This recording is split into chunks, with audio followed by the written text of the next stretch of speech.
part of the breaking news show. So Ken, let's kind of re-rack now that you've had more time to digest everything and learn more about the deal. What are your overall thoughts? And I'll mix this in right from the jump.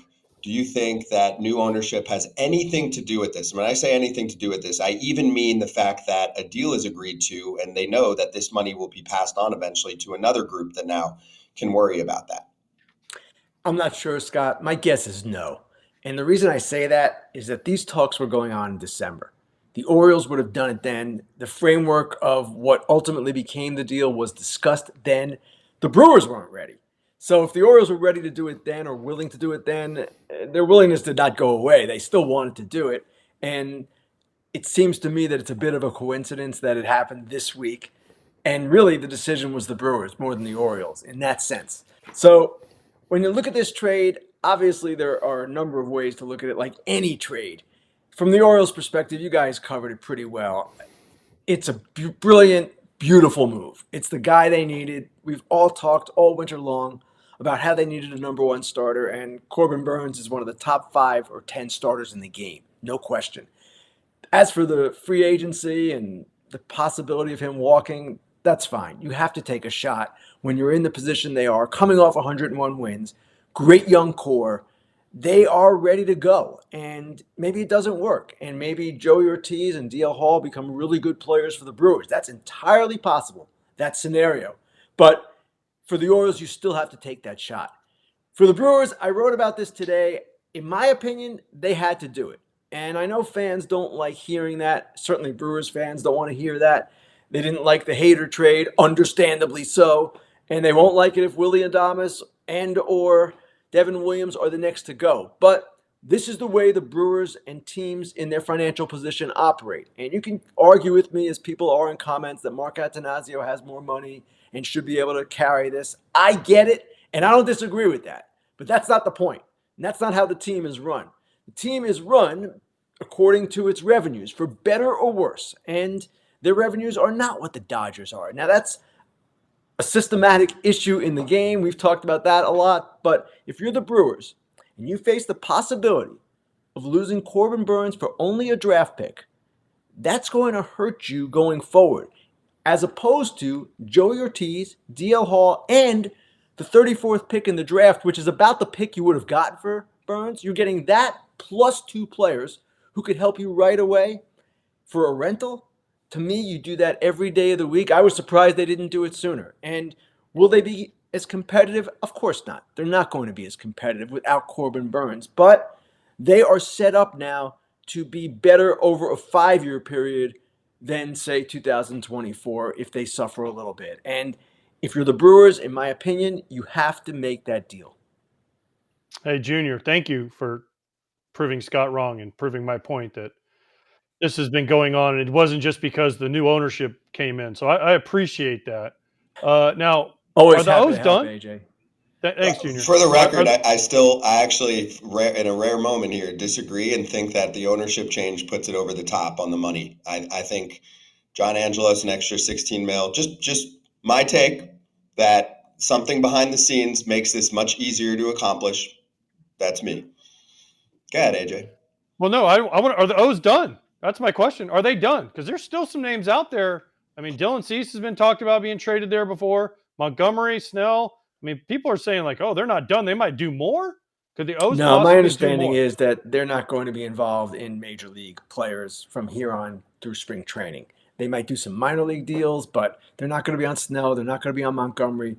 The ownership change will be perhaps transformative, but not right away. And keep in mind, the new owners have not been approved yet. It's not like this has gone through and everything's set. It's not set. And it won't be until Major League Baseball makes the decision, the call, that these guys are okay. We're approving them first as 40% owners, and then maybe in time, if they exercise an option, 100% owners. So this is why also, Scott, I just don't think that this decision or the ownership change played a huge role in it. Those guys can say things and they can maybe tell John Angelos, we'd like you to do this, but they don't have any say just yet. They're not there. David Rubenstein is not the control person at this point. Once he is approved, different story. And then you may see some things change. Let me ask you this, Ken. briefly, was there any other teams that were like gung ho about getting Corbin Burnes? Like, who missed out on him, and like the opportunities are there, like for bigger teams to pick him up, and now Orioles got him. So, do you know of any other teams that were gung ho about getting Corbin Burnes that were right there trying to get him that almost had a shot? Todd, this is a really good question. And one I've thought about over the last, 18 hours. My initial tip on this was that, yes, the Brewers are talking about Burnes more actively than, 2 weeks ago, and the Orioles and the Giants were the two teams. Now, I have not confirmed the Giants were in. It would make sense that they were in, and I'm sure other teams have inquired. But go back to what I said a minute ago. These talks between the Orioles and Brewers were going on in December. The Brewers had an idea what the Orioles would give them, what this would take, and they seemed, from what I understand, to be okay with that. The two players plus the draft pick. It seems that that framework, maybe it wasn't exactly discussed that way, maybe it wasn't the exact three things they got, but they were kind of discussing it. So it seems to me that if the Brewers like that trade, I don't know that they shopped the offer. Maybe they just went right to the Orioles and said, okay, we're ready now. I don't know. That's a good question. Ken, do you think that Willie Adames is next, perhaps even before we get to spring training? Because clearly a decision has been made here by Milwaukee about players that are about to enter free agency. And obviously the value for Adames is not going to be what it is for Corbin Burnes, but this is a pretty darn good shortstop. There are definitely teams that could use one. And I feel like at the trade deadline, position players haven't been commanding that much. So maybe a full season gets them more. Scott, you're absolutely right about that. It's much easier to trade pitchers at the deadline than to squeeze in a position player when in most cases you already have a player at that position. With pitchers, you're adding to what you have and you still need them. So, yes, I expect that the Brewers will at least entertain offers for Adames. In fact, their general manager, Matt Arnold, said in a Zoom last night that certainly they're going to listen and entertain everything because that's where they are right now. So teams always do, but the fact that he didn't shut it down kind of said to me, Adames perhaps, and maybe even Devin Williams. It depends on how this plays out.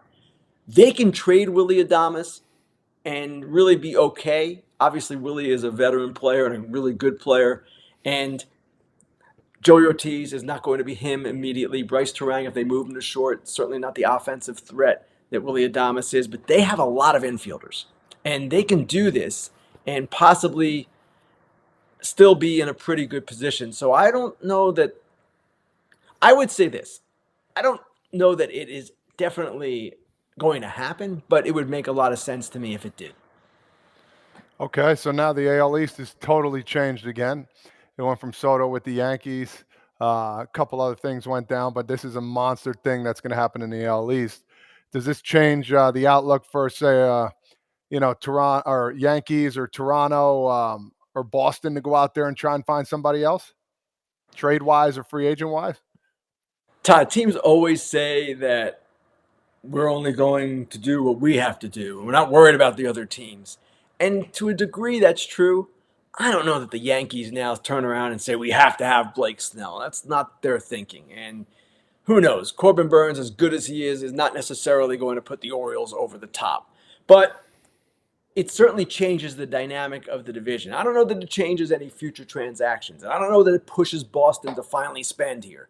But clearly, the Orioles are the front runner here. They're the team that won 101 games and won the division last year, and they have gotten better. They've added Kimbrel, and now they've added Burnes.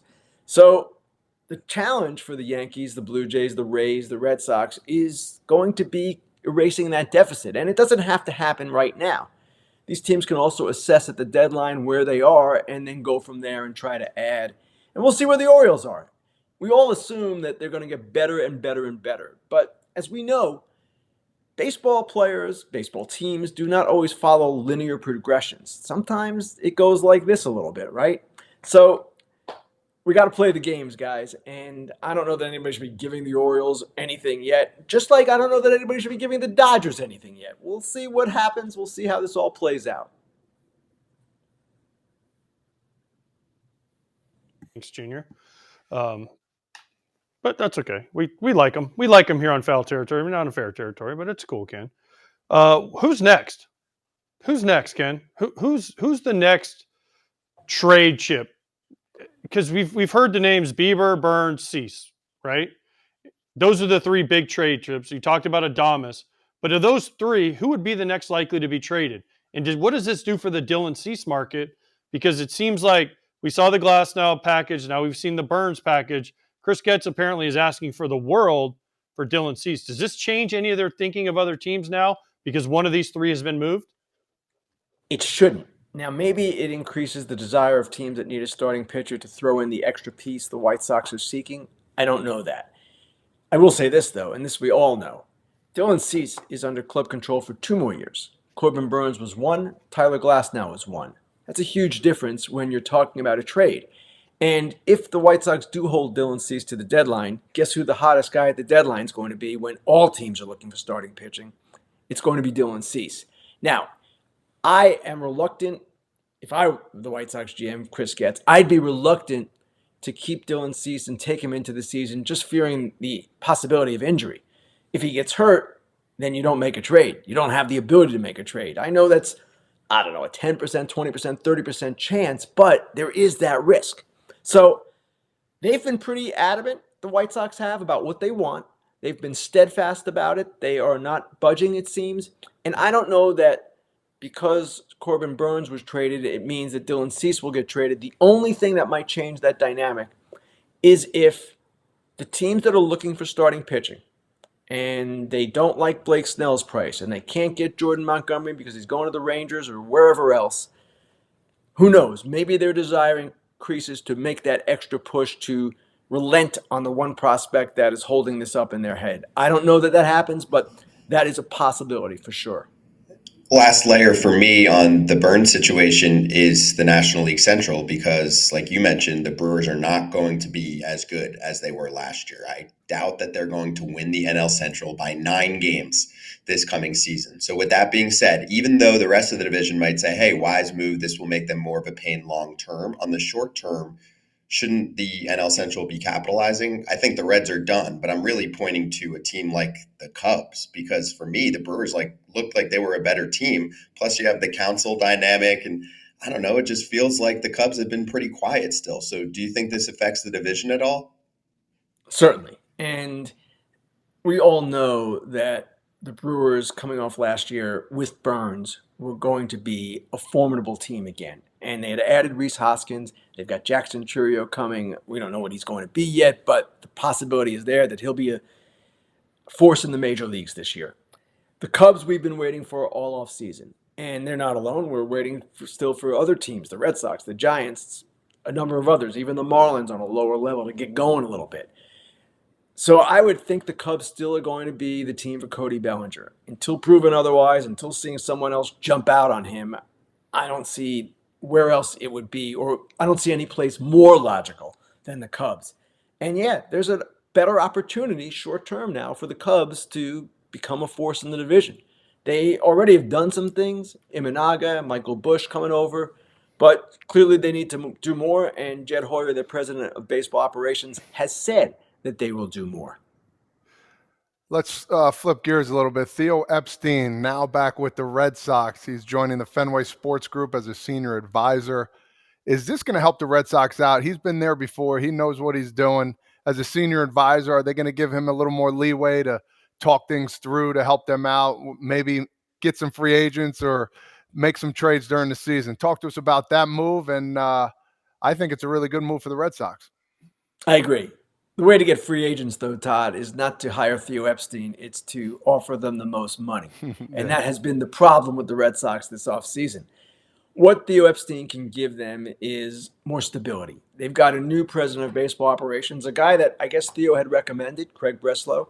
And from the perspective of him being new, Breslow, and Theo coming in, certainly Theo's familiar with some of the other members of the front office. And it just gives them an extra layer, an extra voice, and a guy who's done it and done it at the highest level and basically is a Hall of Fame general manager right now. So, yes, it's going to help them. It's interesting that it comes out now and that the move is made now. I know it's been kind of in the works, but their publicity or their off-season PR could not have been any worse. And this doesn't change anything. It doesn't make them have a player just yet or give them the opportunity to get a player. But It's Theo Epstein. His name in Boston is legendary, and certainly going forward, there's no question that he adds to that group that they have. Ken, last one, and obviously I have to start with like a little whatever you want to call it, dad joke or something. But the Red Sox said full throttle. This is their full throttle move. Theo Epstein's back. Okay, so I'm just trying to think dynamic psychology wise, how much he can actually affect, say, ownership. Because in my mind, clearly there's a lot of indecision when you have one owner say full throttle, and then a month or two later, they're like, actually, we're kind of slashing payroll a little bit from what it was last year. Can Theo at least provide the stability of saying, hey, let's have one plan and go straight through with it? And also from a PR perspective, I think Theo's done a pretty good job for his own reputation in multiple cities. So do you think he has an impact like that? Because of course, I think if you sat down with him and ownership was like, what do you think we should do? He'd probably be like, I think we should buy some pitching, guys. What do you think? Scott, that might be his biggest impact, just what you're talking about there. The liaison between ownership and the front office and getting those lines of communication smoother, for lack of a better term. And if you remember, Britt Giroli wrote a column, I think she talked about this on our show, basically saying, hey, what is with the Red Sox sending these mixed messages? What's going on here? Asking the question that a lot of fans have been asking too. And with Theo Epstein there, he is best friends with Sam Kennedy, their team president. He obviously has worked for John Henry and Tom Werner before. And as I said, he knows Breslow really well. So it seems to me that that might be his biggest value, just getting everyone on the same page. And of course, adding his baseball expertise and business expertise as well. All of that is good. And it seems like, certainly from the outside, right? It seems like that is needed. Ken, great work. And of course, thanks again for all the work last night, too. It was great to get it out there to the world very quickly. And have a great weekend. I'm sure it'll be busy. We'll see you next week.